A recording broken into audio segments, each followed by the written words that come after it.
He's given his life for real. Well, that's good. First I want to say that y'all Panthers, I was down there at the birth of the Panthers in Lowndes County, Alabama. That's right. Me and Kwame Ture. That's right. And when y'all were young boys, we called, y'all came and said, we want y'all saw us with some guns and stand up to some of the worst white folk you'd ever seen in your life. That's right. And y'all called us and said, we want to be one of them Panthers. And we brought y'all in and let you have our SNCC office and gave you some of our youth, and y'all took it from there. And y'all got your guns and went out and started marching. And then we have some brothers inside of SNCC that was heading SNCC, and they were known for supporting the rebellions and help burning down these cities and whatever. And we put their name as honorary members of the Black Panther Party, Stokely Carmack and H. Rap Brown and Jim Foreman. That's right. And then that gave y'all international attention, and y'all went out and y'all did the rest. And I'm just humble and honored to be here with you. I'm looking at, and I feel that I'm here with Bunchy and all them brothers on the wall. That's right. That's right. And that I can feel their presence up in here. Yes. And that's a good thing. Yes. And secondly, I want to say that I'm glad to see these young Panthers coming up. And they want to imitate you and even do better than you. And so I'm honored to be with these young Panthers and young people. And I want to say that, going back to my chess game, that yeah, they doubled up on me and beat me. That's why I gave you this picture, to let you know I ain't scared, and let you know who you're messing with. And yeah, y'all whoop me, I'll tell you, but you don't intimidate me. But I just want you to know I'll be back. They beat me down. I'll go to their house. They beat me down, I'm telling you, but it took two of them.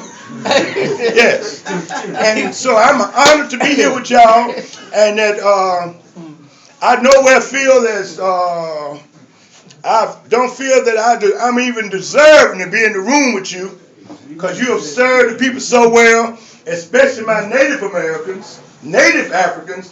Ain't no America no way. That's a European colonial name. That's right. So these Aztecs and all them other names that they had for millions of years before the enemies came and committed genocide on societies. That's right. That's right. And that when, again, he pointed out that the only place we found freedom, there were two places we found freedom: death or on the native reservations. That's right. That's right. The only place we found freedom.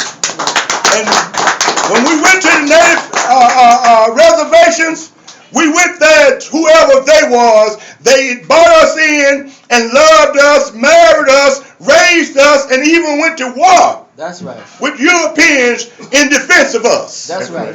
So we always have honor and love for the natives. Thank you so much. Thank you so much. And then I want to just mention Eritrea, the young lady put this together. We fought with Eritrea and the Eritrea Liberation Movement and helped them defeat imperialism. That's right. And that was a peasant revolution.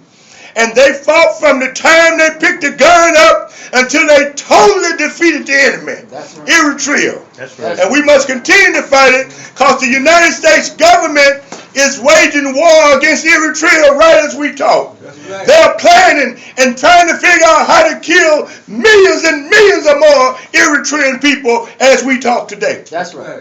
And also we have to look at Zimbabwe.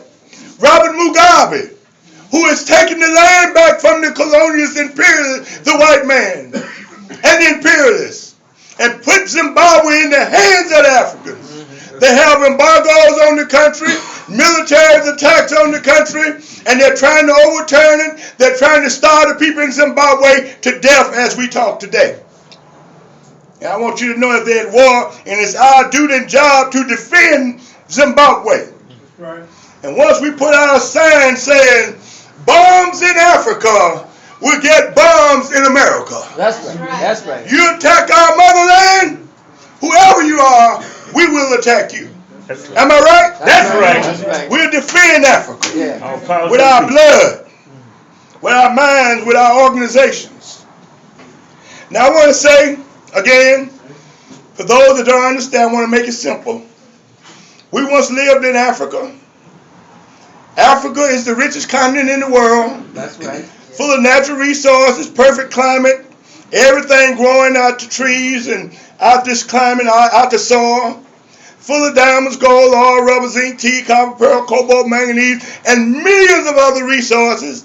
Millions of fruits and vegetables and trees we ain't never even heard or remember. Everything is there. In a perfect part of the world, Africa, the richest in the world, produced the most beautiful people in the world, most beautiful women. Yeah, I keep looking at that African queen over there. Most beautiful women in the world, most beautiful children. And you know we beautiful because we come from them. That's right. So Africa produced the most beautiful everything and the richest everything. And it belonged to us. That's right. It belonged to us. And we were smart people. We built universities and schools and dealt with astronomy, astrology, and billions of other things. We started mathematics, science, chemistry, and biochemistry, nuclear physics, built universities all over Africa, Ghana, Mali, Songhay, and millions of others. For millions of years, we were marching forward to building a perfect nation. And then we were invaded by the Arabs, That's right. by the Euro-Christian. That's right. Even though we had our gods in Africa with all kind of meanings. That's right. That's right. Billions of kinds of meanings and linked into the air, the wind, the rain, the stars, the agriculture, our gods. That's right. Then they brought foreign gods in. Under these foreign gods, we began to starve and die and go hungry and be murdered and be killed and be confused. The foreign gods, the Bible. Then they brought into the Euro-Christian. They divided Africa up into 50, 60 different pieces, and each one of them took a piece. Took a piece and raped it and robbed it, and then they got the Africans, confused them and made them fight, kill each other. People have lived in peace for millions of years. And then they went into Africa, in Zimbabwe, Africa, Tanzania, Congo. They went there and they killed the people. 50 million here, 50 million here. Right. They were soldiers. When they make you go get your gold or your rubber, whatever they wanted. If you didn't bring enough back, they cut your ears off or your hands or your feet or your whole family. This is the kind of brutality that we met when the invaders came to Africa. Then they didn't only steal the diamonds, the gold, and the mango, and the peanuts. They stole us. That's right. They stole us. And as they traveled the world and came and killed these native people here and killed them by the hundreds of millions, all down through Central and South, so-called, I didn't want to say America. All down through, Aztec land. Southern part. All down through the Aztec land, they killed millions. Then they went and got us and put us on the land. And worked us and worked us and worked us as they killed millions. That's right. So this is what's happening to us. They put us on slave ships. Slave ships. But I want to go back and let you know now. When they came to every part of Africa, we fought them. That's right. That's right. We fought them now. Don't think we went along with it. And we still fighting them. That's right. We still fighting them. And we're trying to get stronger while we can even raise the ante on the fighting. Come on now. But we fought them when they came to Africa. When they came to the Congo, we fought them. When they came to Zimbabwe, we fought them into Angola, Mozambique, and all other parts of Africa. There are thousands of freedom fighters that you can call up their name, like Nzinga or Santiwa, millions of other men, women, and children that gave their life and organized their people, fighting against colonialism, or fighting against invaders, fighting against the white man's rule, fighting against them stealing us from Africa and scattering us all over the world. That's right. And when they scattered us all over the world, they took this African that had a full culture, cut his tongue out if he spoke his own language. And we were like birds or even say animals. Let's say a dog. There are different kinds of dogs. Millions of kinds of dogs. And in Africa, there were different kinds of Africans. Some Africans like the Zulu. They were Zulu, didn't mix with nothing but Zulus. and on and on and on. And when the Europeans came, they got us and mixed us up together where we had 1,000 different languages.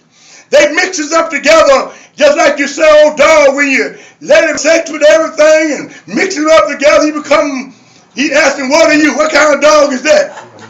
That's a mutt. So what they got us calling ourselves mutt? Some so-called black person is a mutt. A Negro is a mutt. A nigger is a mutt. That's what they have tried to do, reduce us to where we won't have it in a culture and identity. And then they put us all over these lands and made us work and work and work and didn't pay us one penny, but robbed us of our humanity. Right. Robbed us completely of our humanity. And then as they robbed us around the world, different aspects of our people rose up and we fought them wherever they took us. And the first successful revolution was our beloved brothers and sisters in Haiti. That's right. That's right. They defeated these Europeans and became a free nation. And they was invaded and beat down over 100 years until they were able to destroy the government of Haiti, United States, and all of these monsters. They still beating the people of Haiti for getting free 100 years ago. Or longer than that, 200 years ago.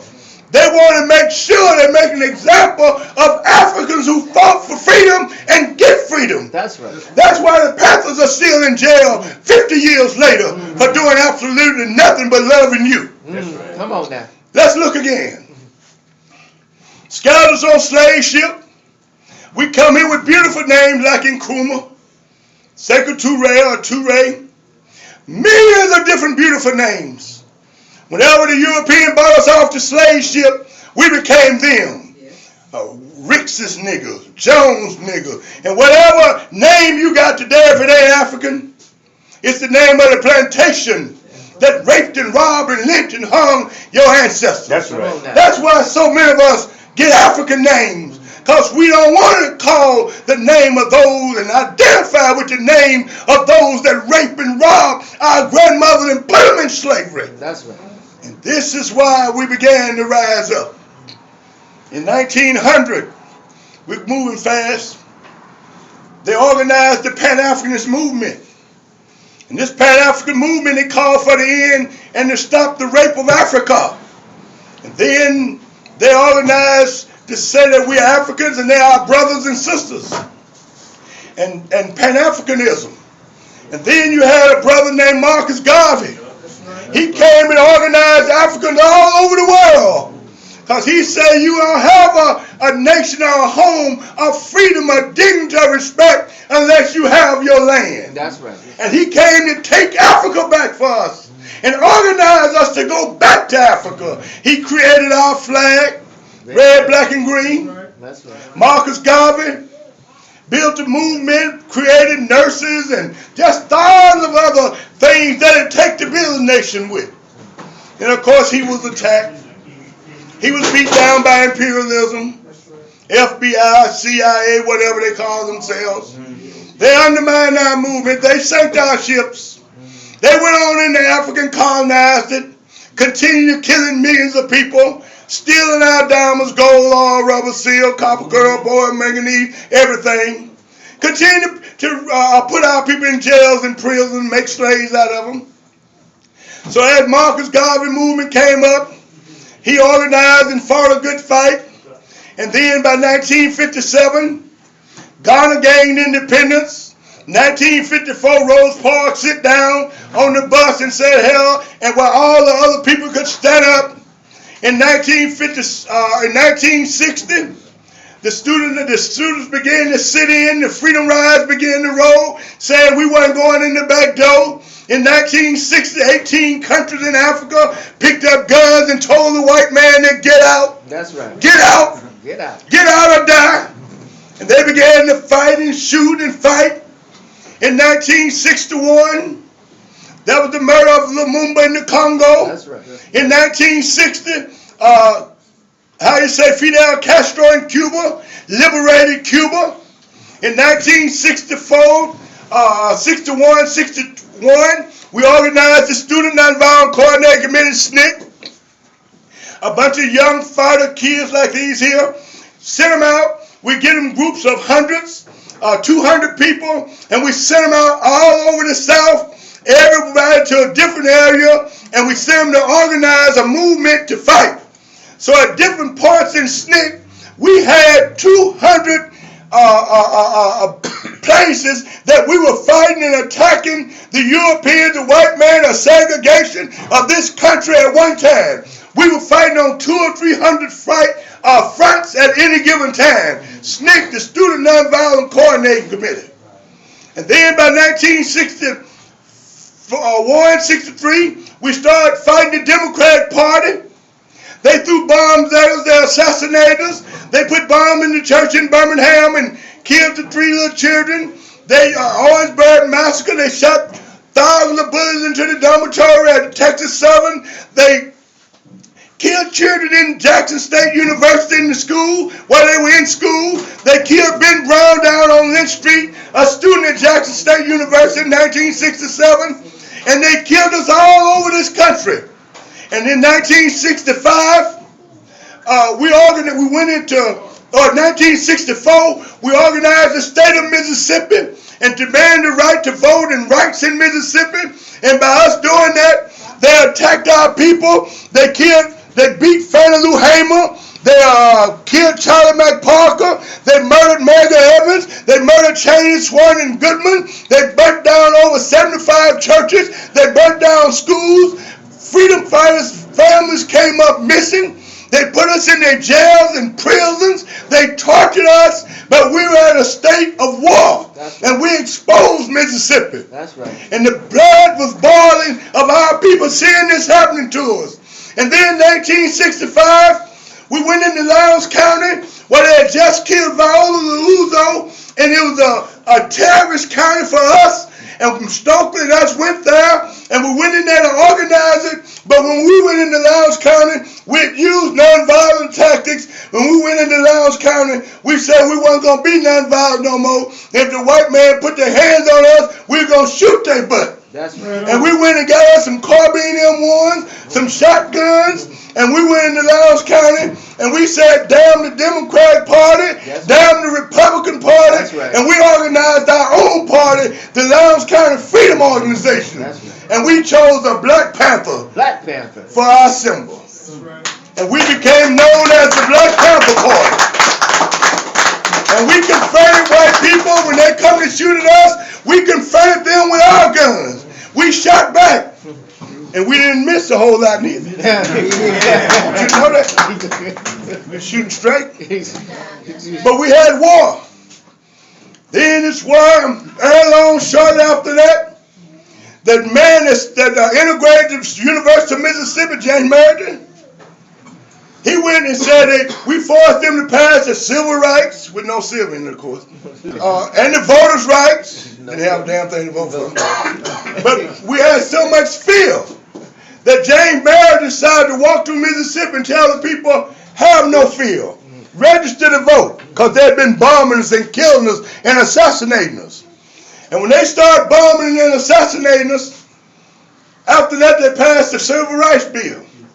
When they passed the Civil Rights Bill, when we tried to integrate, they beat us, they bombed us, they shot us. And then when we started trying to register people to vote, they killed us. Many beat us, bombed us, beat us, dogs on us, every act of terrorism.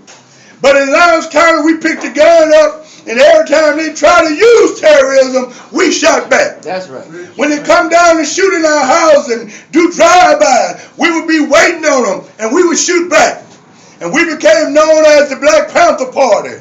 And then the youth in the North saw what was happening to the people in the rural areas. So the youth, these young kids here, they came and said, we want to start a Panther. We got guns. We want to fight. We want to confront them. We want to stand up against the police that beat us on the street like they do Rodney King. We want to fight these crackers that beating our daddies, our brothers, our children, and putting them in jail for nothing. We want to fight them. And they came to us, and we were their big brothers. We gave them all what we had, and they became their own group, the Black Panthers for self-defense. That's right. And they went on every corner and they confronted these crackers, and they fought and they fought and they fought and they fought gun battles, they fought wars. Brother, tell me about the 5-hour battle where they whooped them and beat them down, fought a good fight. And we fought them all over. And there were many Black Panthers, many snake people, and many people just identified with them died.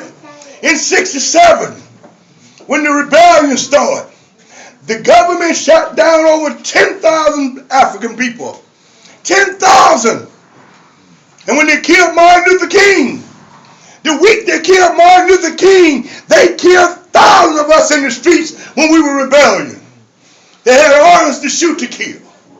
And we went out and we fought them when they killed Martin King. I ate lunch with him the day they killed him. I told them a month before they killed him, a month and a half before they killed him, they were getting ready to shoot him. That's right. Me and Stoker talked about it. They're out to get Martin. That's right. They're out to get Martin. I was at his house one night, changing clothes, getting ready. I got one of the suits. I said, Martin, they're out to kill you.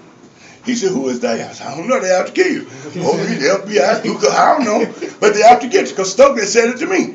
And the next day, I left his house. The very next day, the children from South Carolina State went down to the white bowling alley, tried to bowl where white people bowl. And when they got back to the campus, the National Guard, the state police, the city police, the Klan, they surrounded the school. And when the kids came out for dinner, they started shooting them. That's right. They shot 6 to 8 children in the back and killed 4. That's right. The Orangeburg Massacre. Orangeburg Massacre. But there were many massacres during that movement. During that movement, we, right after the Lowndes County, Black Panthers, Black Power, when they shot James Meredith, he was going to walk from Memphis to Jackson. That's right. Martin King and Stokely and all of us, we took it up. And Stokely told Martin we ain't going to be nothing violent. Right. And went down through Mississippi, and we had to fight all the way. And we was hitting with Black Power and talking plenty trash. I remember when the sheriff said, we trying to get the courthouse, and the sheriff said, you can't use this courthouse, and they surrounded it. And I told him, said, we can't use it, we'll burn it up. And the sheriff said, nigga, my courthouse is fireproof. I said, well, we'll blow that motherfucker up. Yeah. But we had set the attitude and set the tone with Black Power. We started talking about these crackers are ugly. Look at their hair, look at their nose, look at their lips. And our people are beautiful. We got the strongest hair in the world. We got a nose that'll take in more air. Our lips women got the only lips in the world. You can kiss and get a cushion. Our women are the only, that black is beautiful now. Our women are the only women in the world that look just as good walking away from you as they do coming up to you. Come on. And we started singing songs. I am black and I have beauty. What a rare thing to have curls like a lamb. Oh, we started singing the song to our children and convincing them that black is beautiful. Then we began to look around the world. We saw our people fighting in Angola. The Black Power movement joined them. Then Zimbabwe. Amakaka, Brian, Guinea-Bissau. And we would join all the liberation movements in Africa. And they all were saying Black Power. And they were saying that Africa we all fighting for Africa. We joined the Vietnamese when they were fighting, putting us on the front line in Vietnam. We said, hell no, we won't go. Hell no. And then they drafted me to the army. Can you imagine? They drafted me to the army.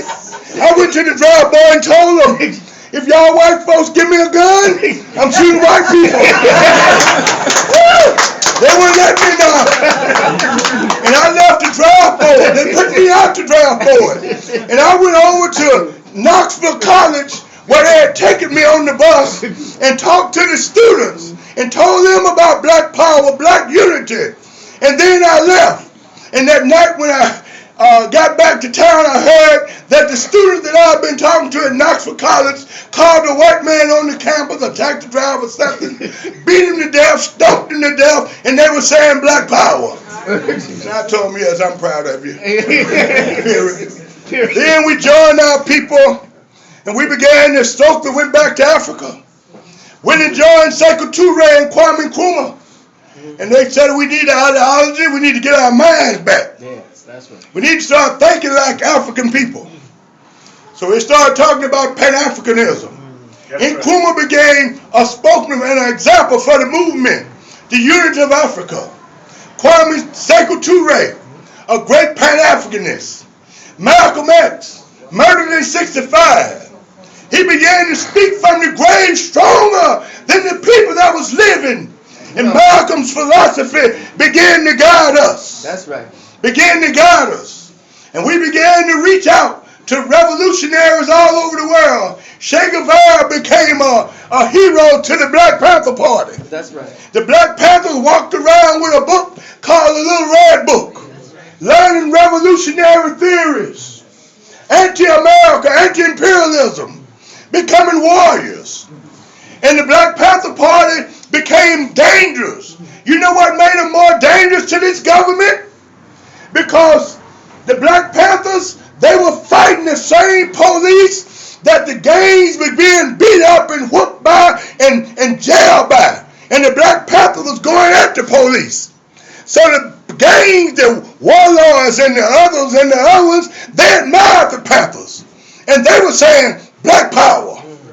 And the FBI, who of them said, the Black Panthers have the potential of uniting the gangs.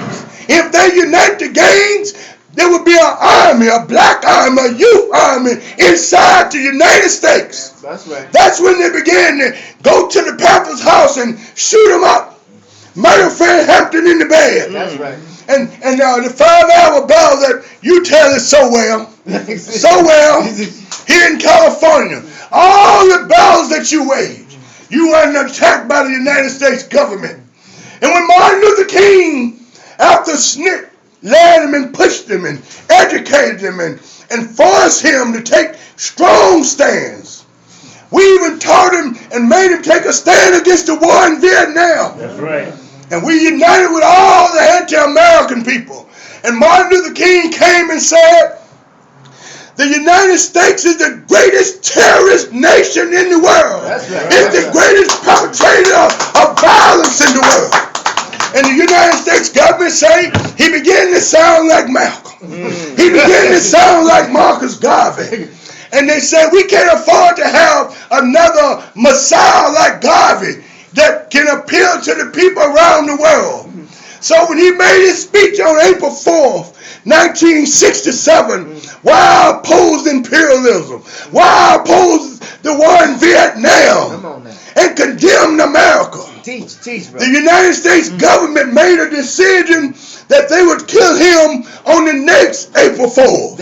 On the anniversary of the day he made his speech against the war in Vietnam. Teach. Yes, they did. And that's what they did. Teach, brother. This country has assassinated everybody that stand up for Africa. They went to Africa. The greatest leader they coup d'etat, Kwame Nkrumah.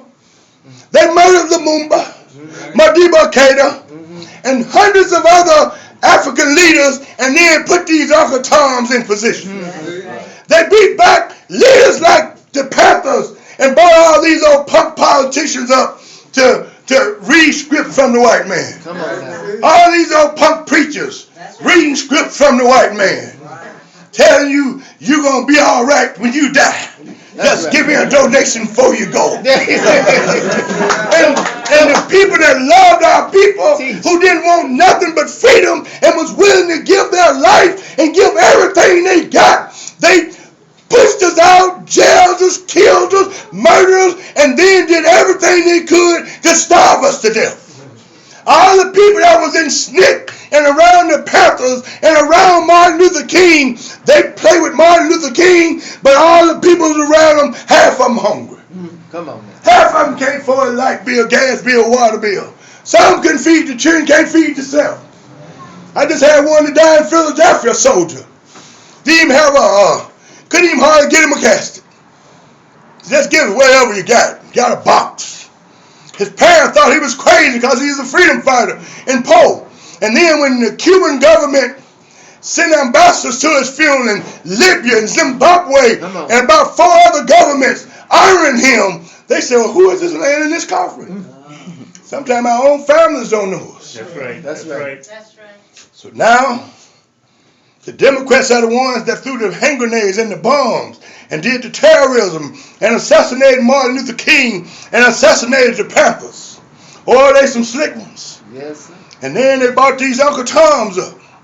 And in order to talk about the Uncle Toms, as I finish here, I want to tell you about Meg Evans. When they killed Meg Evans, we left Belzona that night. And all of us left about 12 o'clock. They brought armies in, white clans on horses and guns. And they surrounded us as we left the church. Had lights out there. And they surrounded us. It was like coming out of terrorism. And we walked through them and got in our cars and wrote different ways. And about time we got to our house, we got a call. Meg Evans was just murdered. Just murdered, shot in the back. He was shot by a white man named D. Army Beckwith. Matter of fact, we even wrote songs about, we would write songs about our feelings when they killed the children in Birmingham. And we wrote a song. They laid Meg Evans in his grave. That hateful old white man tore out his heart. And they laid Meg Evans in his grave. That high powerful rifle tore out his heart. And they laid Meg Evans in his grave. But Mega had some company. Those 3 children of Birmingham. And they laid Mega Evans in his grave. And we sung songs about freedom. We sung songs about life and death. We would sing goodbye when we would leave our meetings up, when we would go and get ready to go to different areas. We sung songs like, this may be the last time. It may be the last time we get together. It may be the last time, I don't know. Every time the Panthers left the Panthers office, we were thinking this may be the last time we see Bunchy Carter. This may be the last time we see Fred Hampton. And it was the last time for so many of us. But every time they killed one of us, we used their blood to encourage us to keep fighting. And I say to you today, the Democratic Party, I want to go back to Meg Evans again. And they had Meg Evans' funeral. The police surrounded the temple where we had the funeral. And they started being aggressive toward us. And we started throwing bricks and balls and firebombs at them. And the United States Army, the FBI, all of them ran out there. And they begged us, please don't fight. Please, hold up. We guarantee you we'll get a black police in Mississippi. Wasn't no black police. We guarantee you if you just wait, we'll get a black police. And we sort of bagged off and make them back off. And we'll have him by Monday. And believe it or not, they got a black police. His name was Red. And then they would put us in jail, handcuff us. And the white folk would tell us, the police would say, y'all demonstrated for a nigger police. Come here, Red. They would get Red to ballistic. And Red would beat you and beat you and beat you until the white folks put him off you. They sent Red to the community. Red shot more people than all the whites put together. He put everybody in jail, including his mama, his sisters, ain't it? His son, everybody in jail. And one lucky day, one good day, his son killed him. And when he killed him, thousands of people in Jackson, Mississippi showed up at the funeral at the wake where they laid the body out at the funeral home. They went in there, they were sticking him with knives, spitting on him, pissing on him, pouring beer on him, but it was the biggest party in Jackson. They tore the body up so bad that the police had to come rescue the body. And I said that to say that in the Congo, there was a great man named Lumumba who led Africa to its independence, led Congo to its independence. And the CIA and the Belgium and the United Nations, they got together with Uncle Tom named Shumbe. Shumbe and Mobutu. They gathered with the Europeans and they killed and murdered and tortured Patrice Lumumba. That's right. Murdered him. Malcolm called Shumbe the worst African ever born. But I want you to know that Shumbe is no longer the worst African ever born. Obama ain't the worst African ever born. Obama is an assassin. He's an assassin of the people of color. He's an agent of imperialism and colonialism. That's right. He's a neo-colonialist. That's right. And the neo-colonialists are more dangerous and more vicious than the whites. These Uncle Tom politicians are doing stuff to us that we would never let these white folks, these crackers, get away with. These black police come in our neighborhoods and attack our children and put them in jail for a damn reefer seed. We would never let these white people get away with it. In Africa, we got governments in 35 countries. United States them got troops there. And the African armies now are holding guns on the Africans while the Europeans take the oil and take over the land. Come on. These are neo-colonialists. Neo. They work for the imperialists. And we got to organize a worldwide African movement using the philosophy of socialism or communism. Take everything the rich people got and give it to the poor. You deserve everything. This is your earth. This don't belong to Gulf Standard Oil and them banks that's robbing you. All that stuff belongs to you. And these crooks and these gangsters and these thieves and these brothers have taken it from you. And they're waging war against you. And it's your duty if they're waging war against you. If they're raping your land, raping, killing your children, imprisoning your children, all our brothers in these jails. We need to get our guns, our Panthers, our soldiers, and go to them jails, burn them down, and get our men out of them. That's right. Let's sink them slave ships. We need to sink every jail.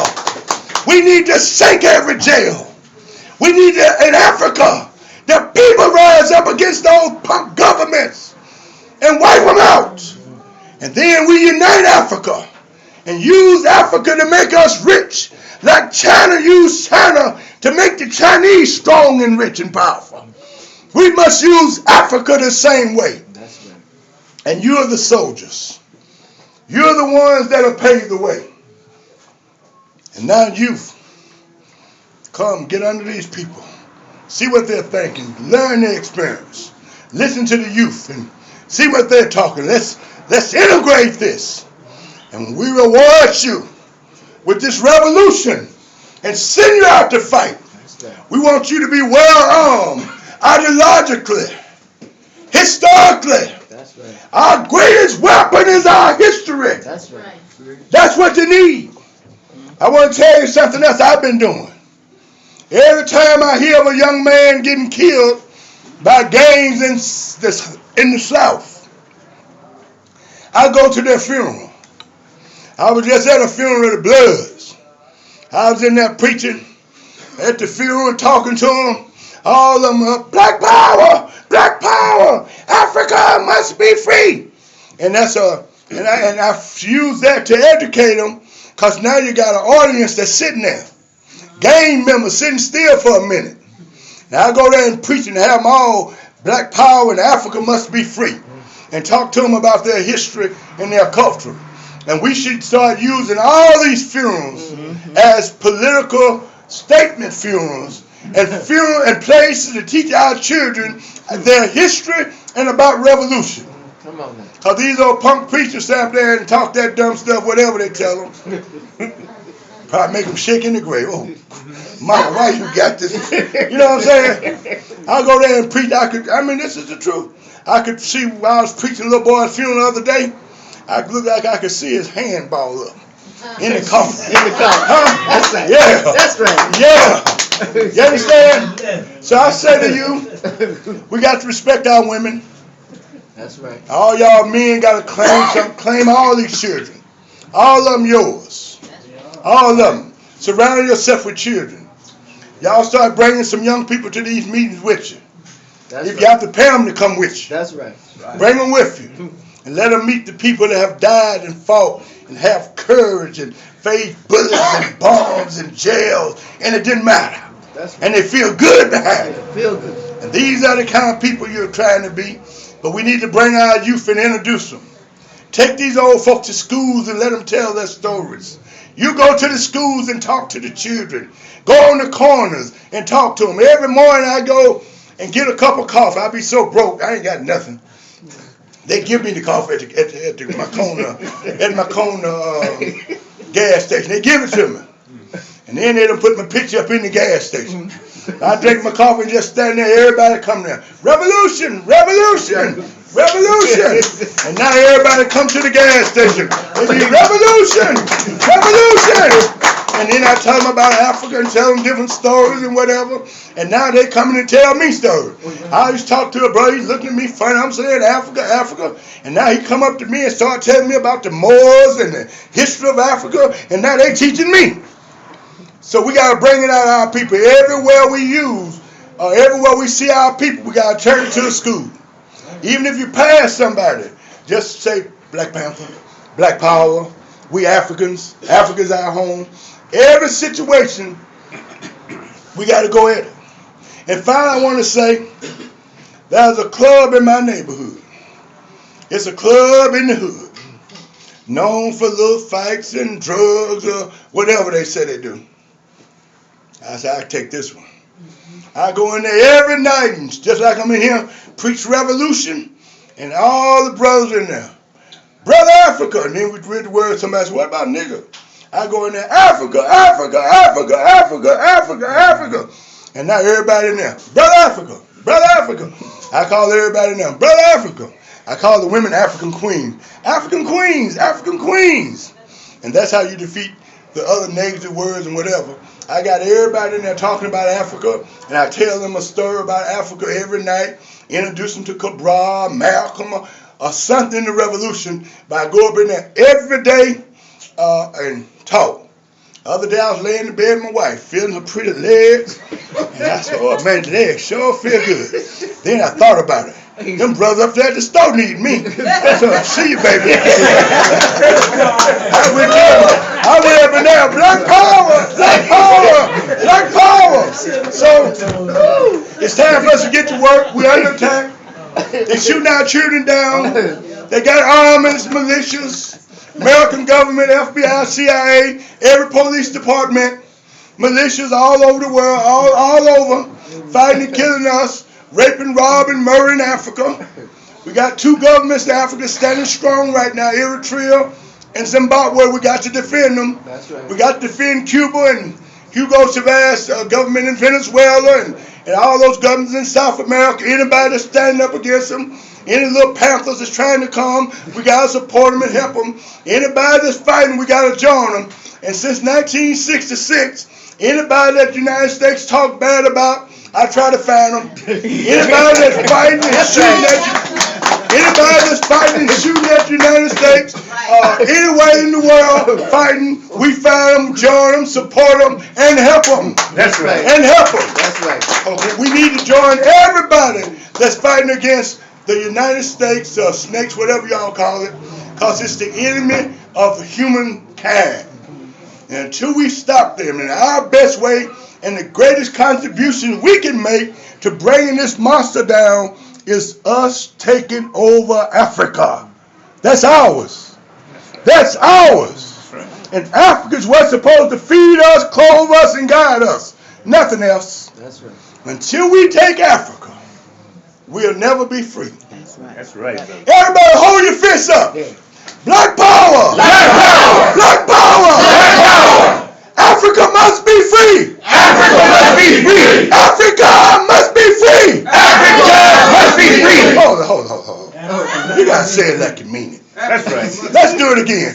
Africa must be free! Africa must be free! Africa must be free! Africa must be free! Africa must unite! Africa must unite! Africa must unite! Africa must unite! Amandla! Amandla! Either way to! Either way to! Uhuru! Uhuru! Long live Africa! Long live the revolution! Long live the Black Panthers! Africa!